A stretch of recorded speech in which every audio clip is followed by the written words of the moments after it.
Roberts, America's most loved pet health coach, and Michael Daly, holistic pet health coach, amongst other talents, here to answer your questions this week. All right, y'all, how's it going? I'm going to attempt to drive this and not mess it up again. Let me turn on the share screen and then get to the questions. All right, and look at me, I already got it at the first one. Trying to be ahead of the game. So Lolly, yes, I did look at this. Let me actually go ahead and pull it up.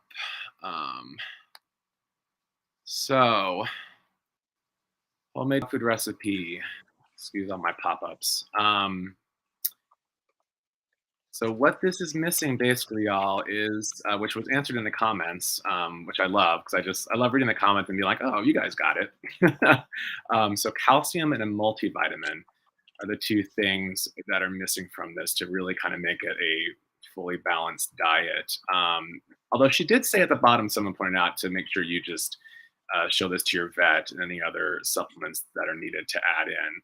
But this is the kind of stuff you really sort of want to be careful with finding random recipes online. You just want to make sure that they have some sort of balancing statement on there for the nutrition and everything like that. Right on. Yeah, and she also really didn't have any iodine in there either. Oh yeah, that was the other thing. Yeah. Yeah. All right. Next one. Are these the carton foods, which I actually was talking to Dr. about beforehand. So yeah, so the process of how they do this, which makes the carton ones a little better, is that they actually cook them before they put them into the carton.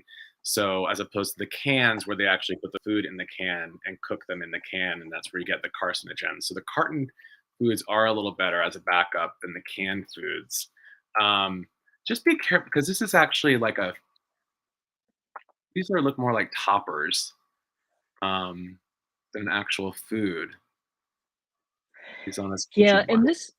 and this is the problem. So I think what's happening is people are starting to have food shortages again. So if their pet can only eat a particular type of protein, then people are left scrambling, trying to find that.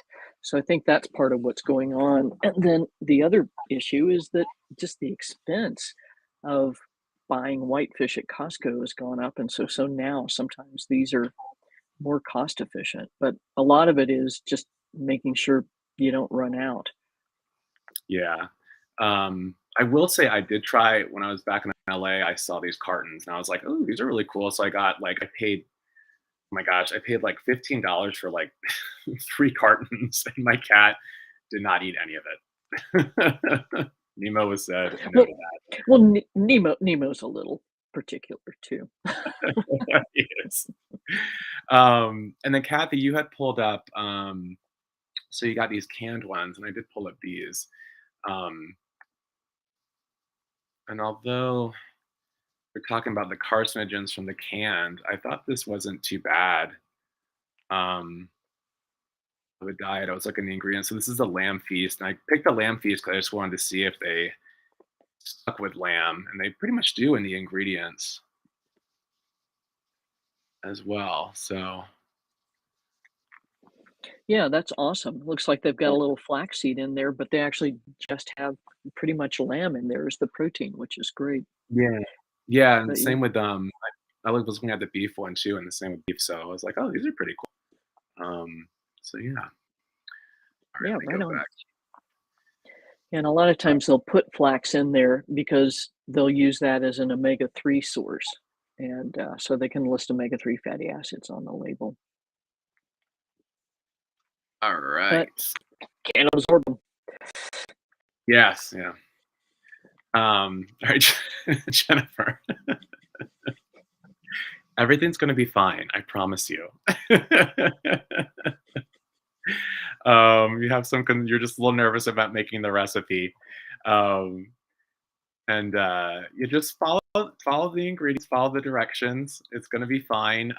But like we said a couple times, cats are a hard sell. So, um, Dr. Roberts' cat Romy took 6 months. My cat did not take that long, luckily. Um, Anna's here. She's doing half and half right now. And then Dana said it took hers a little bit to get over there. So yeah, so just be patient. You're fine. You can make this. You can make this. Um, so yeah, hopefully that'll be helpful. Yeah, you got it. You just got to jump in. And I think, and I can't remember whose comment was down below. It's a slow process. And the other thing is, you can make, a one third batch, freeze the majority of it, and literally, again, start with a teaspoon per meal until the cat's like, I guess I'll check this out. All right, let me get back on here. All right. Um, oh, and Dana was asking about any resources for the Chinese medicine.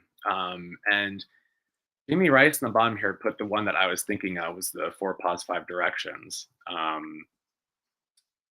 So Dr. Robert had recommended to a lot of us pet health coaches, it's been really helpful for a lot of us. So that may be a good resource for you. Yeah, that's a great resource. Dr. Schwartz does an excellent job of explaining everything. And then if you really want to get into Chinese food therapy, there is Whole Foods, Healing with Whole Foods by Paul Pitchford. And that's what many of practitioners that will do food therapy will use as a resource. So that's a good one too. And there should be in the members area a list of energetics of foods. So foods that are cooling, neutral, warming, and then some of the um, specific functions like, does it tonify qi, does it tonify yin, does it tonify kidneys, et cetera, et cetera. So I'll get Hannah. We've just updated the course area. If you've not been back to check it out, definitely head over to check it out. But I'll make sure we've got that Chinese food therapy reference chart available there to you as well. So that's a great place to start.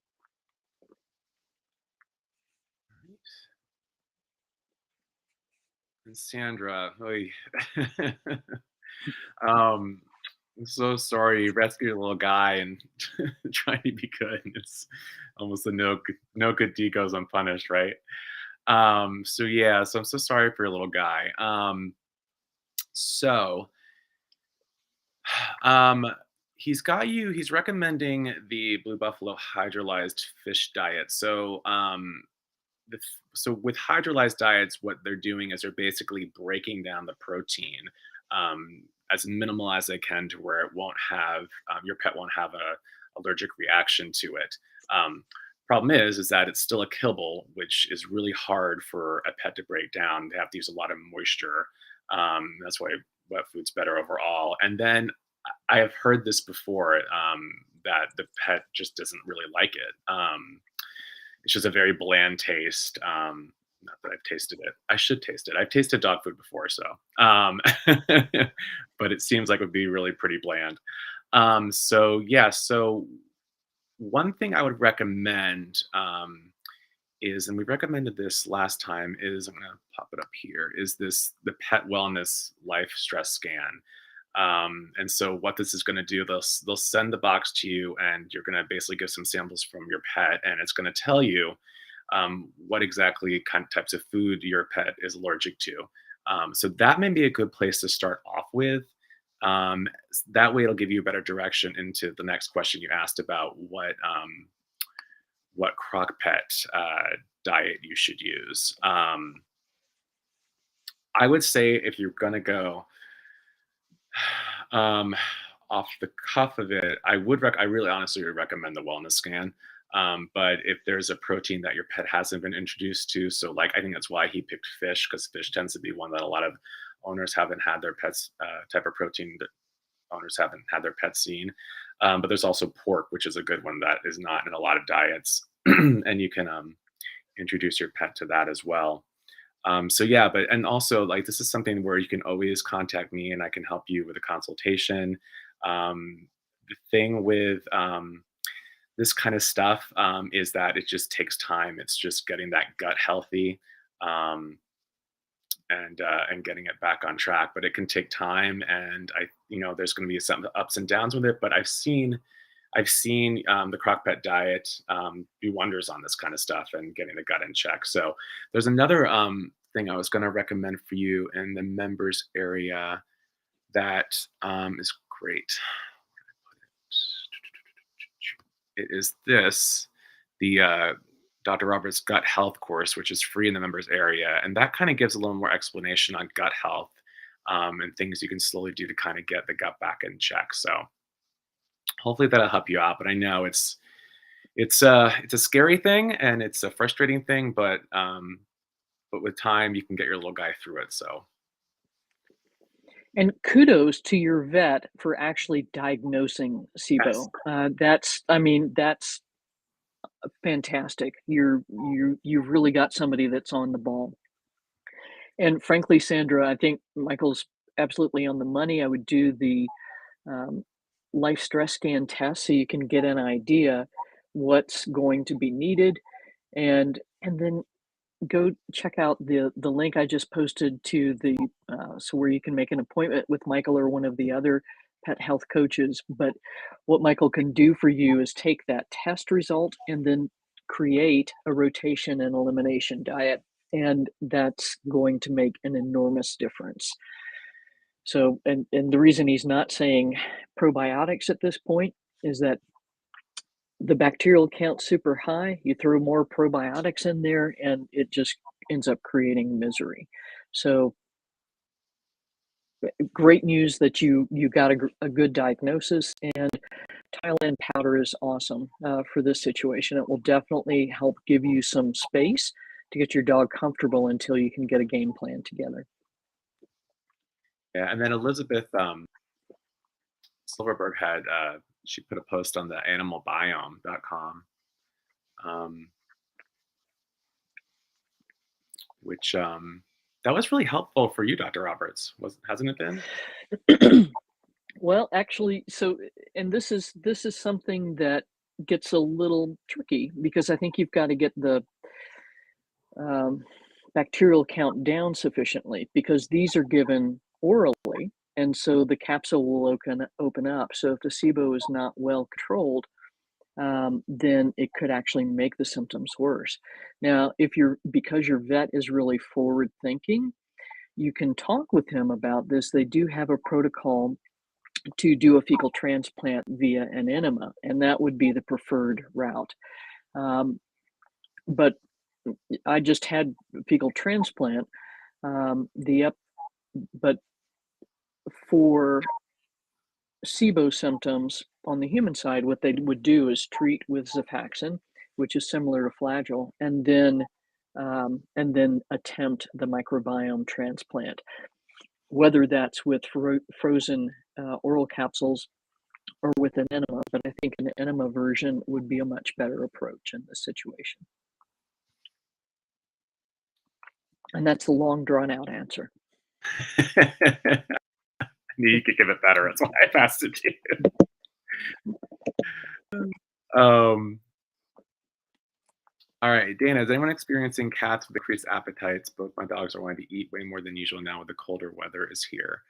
Um, yes, that's pretty normal, especially in colder areas. I actually just watched this really interesting YouTube talk of this guy saying, and he really emphasized how shivering actually helps burn calories. So when I saw this, I was like, oh, this is kind of like what he was talking about. So yeah, so if your pet is feel like they're more hungry than normal, that's what's great about the CrockPet diet is that there's a couple things you could do. You could and depending on the pet and the situation, but you can add more rice separately to help with the hunger. If rice isn't something you want to do or can't do, then you could do add some oil to each serving, some coconut oil or avocado oil, and that'll help. That healthy fat will help the brain tell it that it's full, and also increase some calories there. Or just feed more. Just feed a little bit more CrockPet diet. Um, so yeah. Right. Yeah. I Uh, mean, Pepe and Hio, it's been cooler here, and so they're like, we're hungry.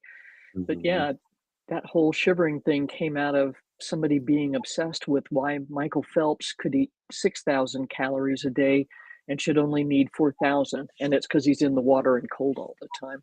Yeah. But it really that is actually a very helpful technique too. Um, yeah, some of y'all are kinda agree with it. Mm, Yeah, so that was yeah, so helpful. exactly. And so, however it is you need to bump up the calories. I mean, there's Michael, you know the story about Esau keeping him at I was just about 46 to say. pounds. Yeah, it took me 4 cups of food plus a tablespoon of fat per meal plus an extra, I think, I can't remember if it was a half a cup or a whole cup of whatever starch it was we were feeding that day, Yeah, it was a or whole that batch of food. But I mean, thing, that dog was just, he was burning calories left, right, and center. and he's still so it was hard to keep. It was so he was still so skinny. You're just, Yeah, ugh. yeah, Um, one, um, yes. Oh, so Dana with the goat milk. Yeah, I would say you're right on the money there. I would say just, make sure you're slowly transitioning over. Just use goat milk every so often. And I really honestly like keep me posted on how you feel it's been helpful for your pet because I have a couple clients that have been using it and really I know it's supposed to help with coat and things like that, but um I'm curious to see how people are really reacting to it.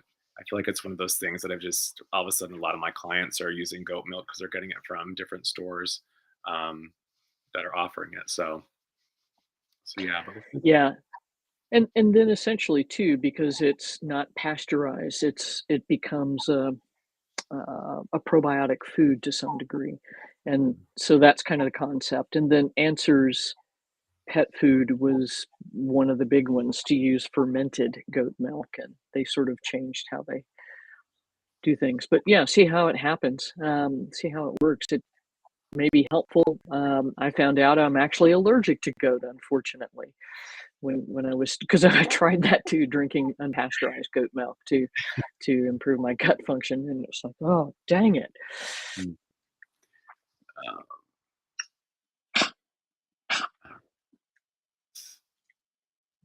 and then and supplementing milk thistle and probiotic daily, but that I realized I never asked how long I should be doing, and I just read something that milk thistle daily can be harmful. It's been 4 months. So yes, Dr. Roberts and I both were talking about this and just not have seen any harmful side effects to milk thistle. But with a probiotic, you definitely want to do a kind of a loading dose of it, really until you get the gut going on and back in check, and then you can go to a maintenance dose. There's a client that I have that had some skin issues, some anxiety issues, and we were working on the gut. And so she did a probiotic for about, I think we did it for about 3 weeks, and now she's at 1 to 2 times a week, and it's going really great. And milk thistle, it's such a it's you really want to just kind of vary it how you do it. So like we would recommend it to do once a month along with a flea preventive. So it's basically to use to keep the liver from detoxifying. So to keep the liver detoxifying. So every time you feel like the liver is needing to overwork itself, that's when you want to do milk thistle on a short term. And I think there's someone here that were a little worried because they've been giving milk thistle for about a year. And I would say your pet's going to be fine. Again, we've just really not seen any um, side effects to milk thistle being bad. Yeah, and I think, it makes sense to take a break from everything every once in a while. So that could be, if you've been using milk thistle for 4 months or a year, maybe take a week off a month, or take a day off a week rather. So yeah, just like Michael said, you can pulse it, but yeah, really no detrimental effects that either one of us have observed. Yeah. All right, let me go back to the. And then we've got this question from Jennifer in the comments, and good for you for figuring it out here. So she's asking, is it okay to just use chicken breasts? And for some reason, she thought you have to have a whole chicken with the gizzards, the liver, et cetera, et cetera. And here's the reason I formulated with boneless, skinless chicken breast. And it is because the way we feed, if you're feeding conventional chickens, and most people can only afford to do this, us included, you're feeding a protein source that has a very high omega-6 to omega-3 ratio. Omega-6s are the very inflammatory fatty acids, omega-3s are the anti-inflammatory. So the idea behind taking the skin and the fat off of the chicken is to remove as much of that high pro-inflammatory fat that's present. It's certainly not unreasonable to cook a whole chicken. You would need to adjust your fat that you add into the diet to some degree. And actually, that's one of my projects for probably the beginning of January, is to reformulate CrockPet with some less expensive cuts, because cost of food is just getting astronomical. But that was the rationale behind using just chicken breasts. So what we tend to do is when we get a chicken, we'll save the gizzard, the liver, that sort of stuff, and throw it in the pot of food. But that's also part of why you're using holistic total body support, because you've got glandular components there. So that helps to offset not eating the whole animal, so to speak. All right, that is it. Yep, we're all good. All right, y'all. All right. I drove a little better this week. You did well, Michael. Yeah, it's like, getting used to the technology is a pain sometimes, but it's, at the end of the day, it makes it easier to present for everybody. And okay, I'm glad that makes you happy, Jennifer. Yeah, but that's, now you know the rationale. Yeah, because it's a pain in the butt to pick a chicken, to bone a chicken. And I cannot remember how many turkeys we went through and picked. So make it easy. Yeah, really, yeah. It's super easy. Right on. All right, you guys have a great week. We will see you next week. Same bat time, same bat channel. And hopefully if you're not old enough to know what that means, you can Google it. Have a good one, y'all. Cheers.